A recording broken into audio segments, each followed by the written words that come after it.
Recordar a nuestros maestros, un programa para reflexionar problemas de nuestro tiempo a la luz de los grandes pensadores.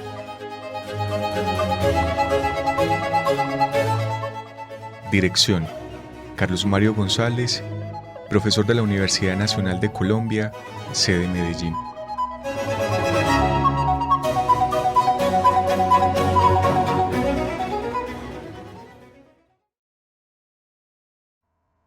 Un cordial saludo para todas las personas que nos escuchan a esta hora. De nuevo a una sesión más de lo que es el programa Recordar a nuestros maestros, un programa que realizamos desde la Fundación Biblioteca Franz Kafka y cuya dirección está a cargo del profesor Carlos Mario González. Aprovechamos para también enviarle un afectuoso saludo a Jorgito Benjumea, que siempre nos ayuda con la edición de este programa de radio y hace todas las labores para que llegue a ustedes a su audición de la mejor forma. Entonces a Jorgito muchas gracias como siempre y por supuesto también a todos los que hasta ahora nos escuchan, especialmente a personas que hacen parte del seminario que hacemos en la Biblioteca Franz Kafka en memoria de Kafka y de Chekhov. Y bueno, por supuesto también a la emisora de la Universidad Nacional que nos posibilita este espacio formativo y académico. Bueno, hoy tenemos por ocasión, mi nombre es Santiago Alarcón, como les decía, y tenemos por ocasión conversar alrededor o ofrecer una especie de reflexión sobre un relato muy especial al cual le dedicamos atención esta semana en el seminario, un relato que proviene de una compañera que hace precisamente parte de este seminario, el que les comentaba inicialmente, y que nos hemos sentido gratamente sorprendidos y hasta en cierta medida orgullosos de que una pluma así, una sensibilidad como la que expresa la autora, esté entre nosotros. Yo personalmente no conozco a esta mujer se llama Blanca Inés Jiménez, que escribió o publicaron recientemente un libro que se llama Se le llevaron la risa. Y dentro de ese texto se encuentra el relato que conversamos esta semana en el seminario que se llama El miedo acurrucado en el ombligo. Un nombre de hecho muy sugestivo, yo creo que ahí hay una vivencia humana, muy humana, que es el miedo y que además logra como ubicarla en una sintomatización que es en el ombligo, un miedo que digámoslo así está ahí constituyente y agazapado en nosotros y que se vuelve determinante o afecta la forma en que experimentamos algunas experiencias. Y bueno, con esas aclaraciones, con ese preámbulo, por supuesto, invitándoles a conseguir el libro, a que lean los relatos de Blanca Inés, porque estamos completamente seguros de que será para ustedes una lectura muy enriquecedora y que les permitirá reflexionar por su cuenta algunos asuntos. Y bueno, acá quisiera ofrecer como una especie de indagación sobre algunos puntos, una lectura que efectivamente da para muchos aspectos. Justamente esta semana dentro del seminario salieron a relucir muchas reflexiones interesantes, acentuando en algunos elementos, algunos en el asunto del temor, en eso que implica para uno en su juventud estar teniendo una apertura a diversas experiencias que luego se harán comunes en la vida. La relación con el conocimiento, la relación con los amores, la apertura al erotismo y la sexualidad, el descubrimiento de los libros, las vivencias que se tienen con amigos o cercanos y la universidad, la forma en que se van transformando los vínculos familiares desde una época inicial y luego posteriormente en la adolescencia y estando un poco más grandes. la relación con la muerte de otros, pero también la muerte propia, cómo se llega a una decisión como la de, digámoslo en términos de lo que dice, bueno, se me pasa el autor, pero es este que nombra aquello de que levantamos la mano sobre sí mismos, haciendo alusión a otra forma del suicidio. Pues bien, estas son vivencias y experiencias que trae a colación este relato y por ende muchos elementos son los que se puede uno detener. Yo quisiera dedicarle alguna reflexión a algo que considero que puede ser como transversal al relato y a las diversas experiencias que vemos en él y que nos posibilita pensar Blanca Inés, que es el asunto de la libertad. Este asunto es, digámoslo, interesante reconocerlo, tratarlo, verlo como algo que está ahí como sobre la base de esas experiencias, porque tiene que ver con fundamentalmente con la decisión o con la posición de alguien que quiere construir una vida auténtica. Y entonces inevitablemente eso implica pensar la libertad. Y esto lo digo porque si uno ve, hay algo que yo creo que hace sentir una identificación muy directa con el relato, es que desde que retorna a esas vivencias de infancia, vemos que es la construcción de un ser singular, de un ser que va abriéndose a esas nuevas experiencias que va viviendo, que va experimentando.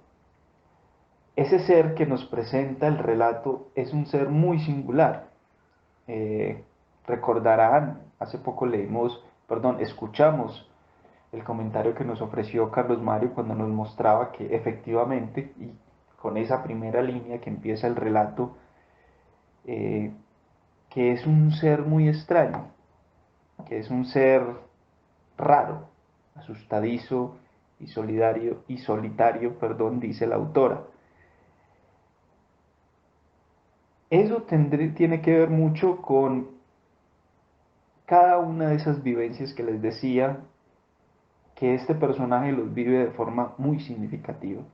Nada, ni el erotismo, ni el amor, ni el conocimiento, ni las lecturas, y en las lecturas los autores, las relaciones con el conocimiento, la forma en que se vive ese conocimiento en la universidad, no son de ninguna manera anodinas, no son circunstanciales. Cada una de esas experiencias tiene una ligazón profunda con el ser, con este personaje que tenemos y del que estamos hablando en cuestión. Eso es bastante llamativo, porque esa singularidad que uno podría decir, a veces otros autores también nos la ha presentado, pero nos permite pensar, creo yo, lo que está aquí en ciernes con el tema de la libertad. Pero para entrar con fuerza luego al tema de la libertad, que creo que es un asunto que permite pensar el relato, yo quiero que si de pronto alguno de los que nos están escuchando no ha tenido acercamiento al relato, le preste atención a un fragmento. Como les digo, es una nota común en el texto, en el relato, detenerse en esa vivencia subjetiva de cómo lo afectan, de cómo siente, cómo vive cada situación en la vida.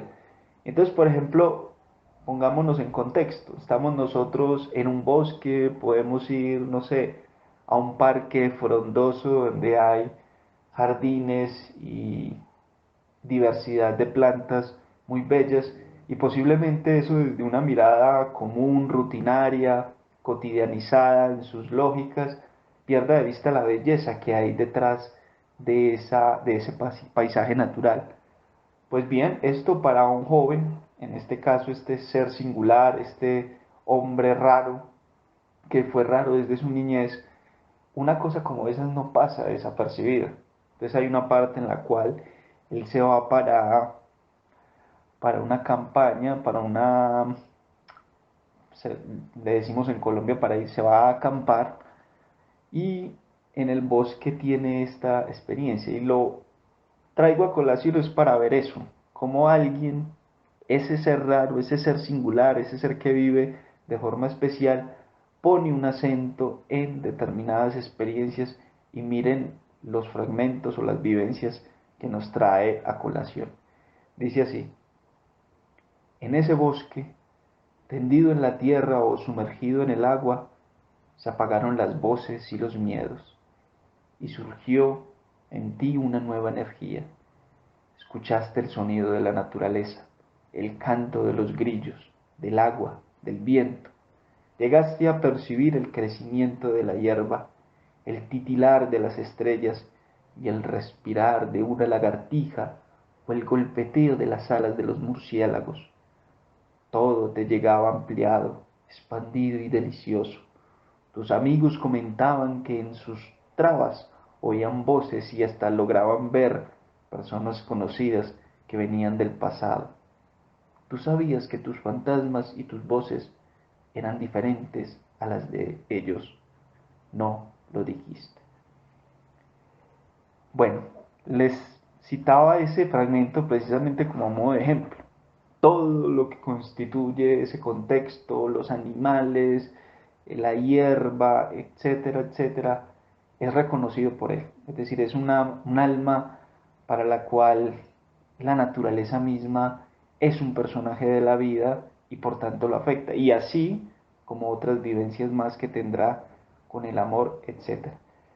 Lo que quería traer a colación con eso especialmente es que en consecuencia, este es un ser para quien diversas experiencias de la vida no pasan desapercibidas. Y eso es difícil. Lo decimos muy fácil, pero que podamos detenernos a veces en cosas que podrían ser como comunes, rutinarias, como aspectos que puedan ser para nosotros algo del paisaje cotidiano, nos cuesta detenernos a ver la belleza que pueden tener o incluso lo que nos puedan decir. Eso es lo que quería señalar inicialmente con este personaje. Ahora bien, recordé también algo del comentario que nos compartía Carlos Mario hace poco, donde decía que la rareza y la extrañeza no son condiciones exclusivas de algunos seres humanos, sino que es una condición propia de los seres humanos en general. Que si nos detenemos a pensar, a ver cómo han sido nuestras historias, por dónde van nuestros derroteros, por dónde van nuestros caminos en una elección de una carrera, en quiénes son los seres que desatan en nosotros el amor, el deseo, veremos que eso no es algo común, que tenemos unos acentos singulares de acuerdo a lo que somos.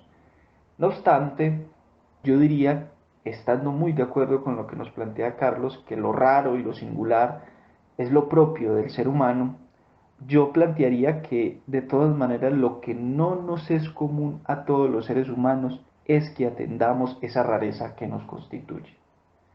Si bien y nos detenemos a pensar en cómo han sido nuestras vidas, veremos que somos singulares, que somos raros, que incluso si tenemos una orientación sexual, por ejemplo, heterosexual, si soy un hombre, me gusta una mujer, pero no me gusta cualquier mujer, ¿cierto? Entonces ahí hay, por ejemplo, lo de la rareza. No obstante, me parece que atender eso que nos constituye como lo raro, lo que nos diferencia, lo que nos singulariza, es precisamente lo más difícil, que lo común no es que los seres humanos atiendan la rareza que los constituye, y que lo común es evadir e ignorar que somos seres singulares. Y hacer, esto no solamente de mero reconocimiento formal o inteligible intelectualmente, es también cómo de ese reconocimiento se hace una vida en consonancia. Si soy un ser raro, si soy un ser con unas decisiones y con unas singularidades, ¿cómo pongo en eso una consonancia con las elecciones y con el destino que voy construyendo? Entonces ahí situaría algo del personaje. Porque este personaje lo que nos muestra es que no solamente es singular, sino que trata de ser consecuente. Y lo expresaría con otra palabra. Trata de ser auténtico con esa rareza, con esa singularidad que le constituye. Y ese es el costo que creo que él va a pagar. Porque aquí habría que decir, hacer una vida en consonancia con esa rareza que nos constituye, tiene por un lado la complejidad con la sociedad misma. Es decir, la sociedad tiene unas lógicas, unos mandatos sociales que tratan de imponernos como unos lugares donde hacer la vida, un cargo, una profesión, unas aspiraciones. Nos pone la idea especialmente del ascenso social, que es como lo común, es a lo que deberíamos atendernos.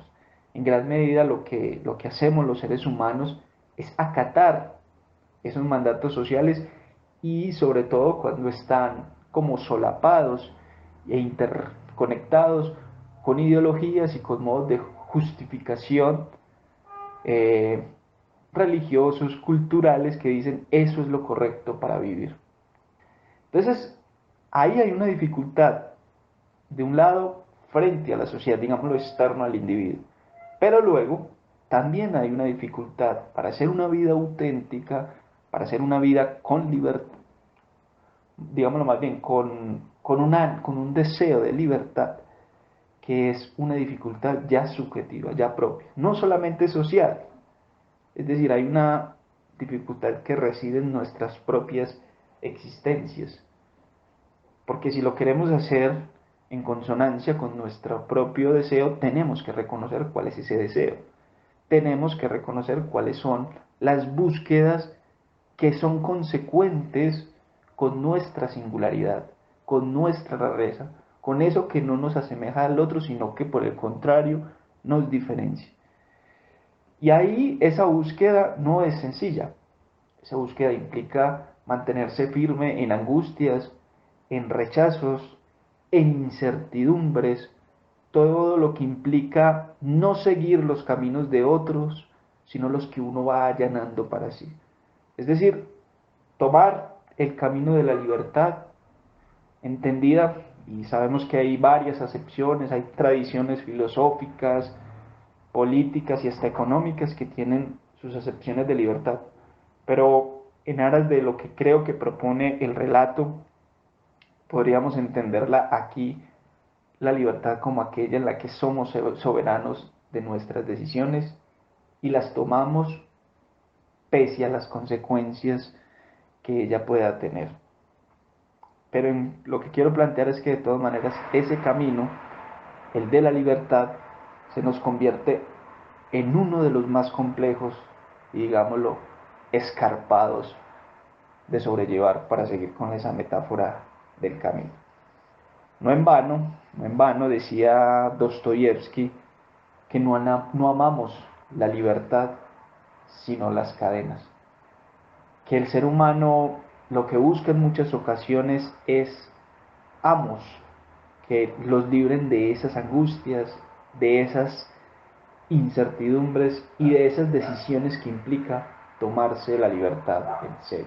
Que lo común de los seres humanos no es que añoren la libertad, sino denegarla, rechazarla, y hay una serie de trampas. Me parece que acá ese relato, este personaje que vive la vida con tanta intensidad, está viviendo esa complejidad.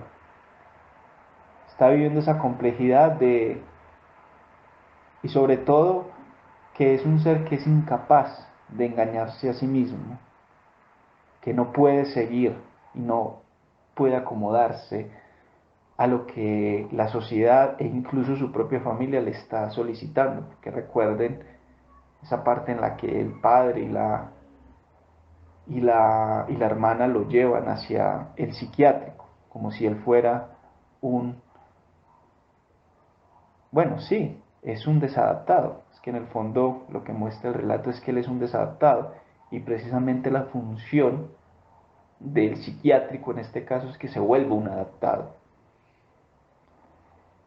Y podría decir uno, en cierta medida, el que hace o busca hacer esa vida auténtica es un desadaptado, que no logra ubicarse con tanta facilidad en los mandatos que se le piden. No obstante, a mí me gustaría aquí hacer una aclaración, porque siempre que se habla de esa búsqueda de la libertad, de la búsqueda de un ser que es auténtico con sus intereses, con sus deseos más firmes, con sus orientaciones y que surgen desde lo más propio de sí. Esto puede llevar a y de hecho han existido eh, tendencias en filosofía y en la misma historia que pueden plantear como una especie de aislamiento social. Aquí podríamos decirlo en términos de Kant, estamos hablando de un ser que es bifronte, de un ser que es indisociablemente social, que encuentra unas dificultades para hacer su existencia auténtica en la sociedad, pero que de todas maneras esa existencia sí es auténtica y logra ser libertad, se hace con otros, por ende en la sociedad misma. Y lo que estamos tratando es acá de plantear casi como esa aporía, esa dificultad constituyente que es muy propia del ser en la modernidad, del ser humano. Pero entonces quiero que en esa medida en la que pensamos en esa otra arista de la búsqueda auténtica del ser, no llevemos al punto de hacerle un canto, una loa, una especie de apología al aislacionismo social, a una especie de apatía.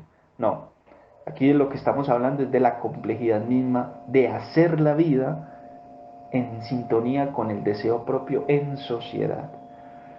Y quiero citarles aquí algo, porque es efectivamente algo que en algún momento leí en un autor y que me pareció muy pertinente. Y es que, bueno, también aclaro que de ninguna manera creo que esa sea como el propósito del relato. Creo que hay una reflexión muy bella que de hecho lo hace sentir a uno muy cercano en diferentes aspectos. El asunto de la vivencia en la universidad para mí fue casi como recordar esos momentos en los cuales disfrutábamos en ocasiones más los, las tertulias y las conversaciones. Yo, por ejemplo, estudié en la Universidad de Antioquia, en la Plaza Barrientos, en algunos pasillos, disfrutábamos más en grupos de estudios autónomos, habían unos autores que nos llamaban y nos jalaban más en nuestro deseo y intención, y evidentemente eso lo encontraba pues como reflejado ahí en el relato. Fue de hecho una especie de rememoración muy bella. Y bueno, tengo entendido que la escritora Blanca Inés fue también profesora y particularmente de la Universidad de Antioquia.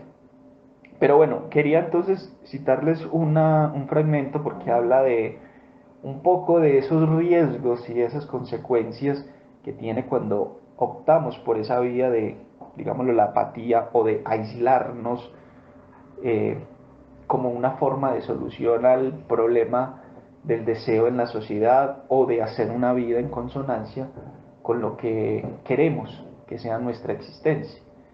Y que creo que marca unas prevenciones o aclaraciones, bueno, más que aclaraciones, o que nos pone un panorama de eso, de que puede ser también una falsa solución, que no puede ser de ninguna manera una solución.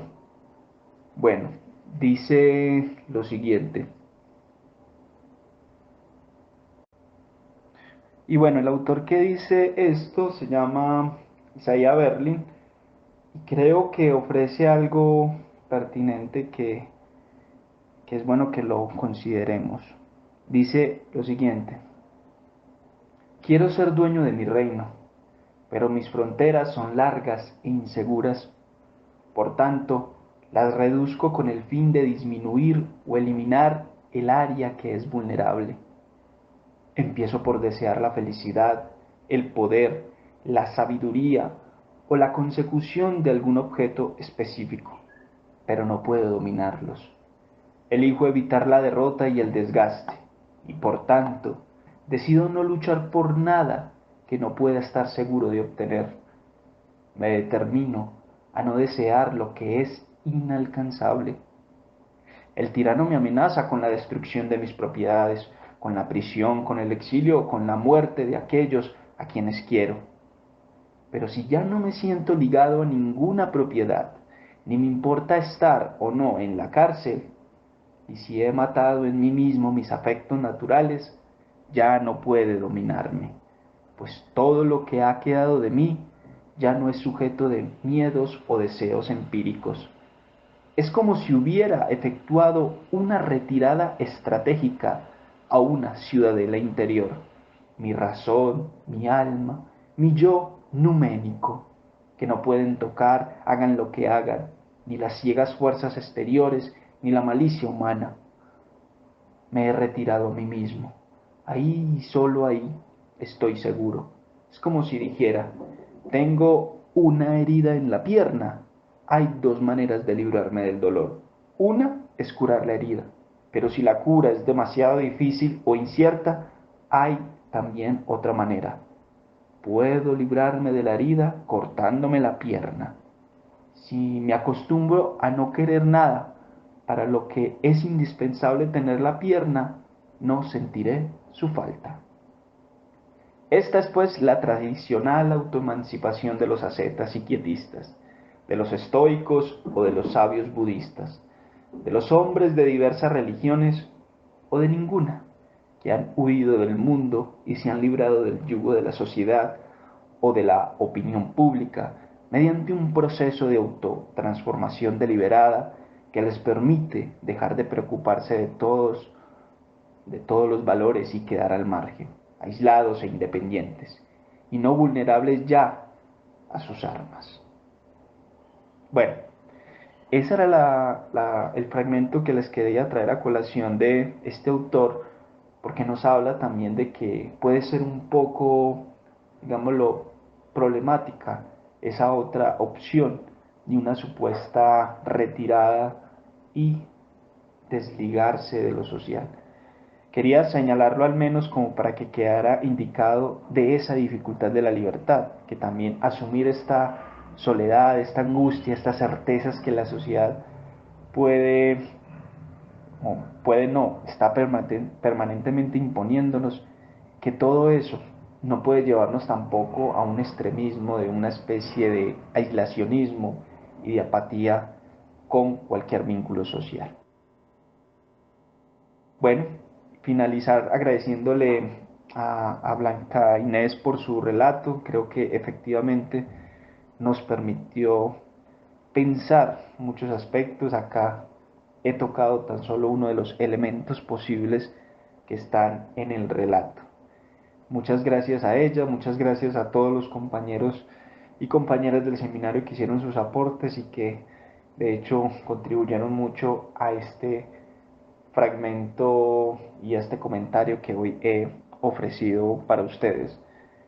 Que tengan un buen resto de noche y les invitamos a seguir pendiente de las diferentes actividades que realizamos desde la Fundación Biblioteca Franz Kafka. Recuerden que estamos en las redes sociales, en Instagram, en Facebook y por supuesto también en YouTube, donde pueden ver los diferentes videos que vamos realizando, así como la emisión de este audio, de este programa de radio el día de hoy. Que tengan un buen resto de noche.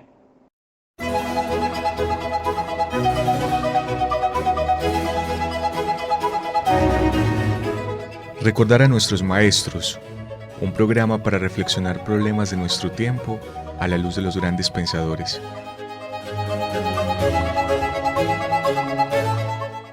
Dirección: Carlos Mario González, profesor de la Universidad Nacional de Colombia, sede Medellín.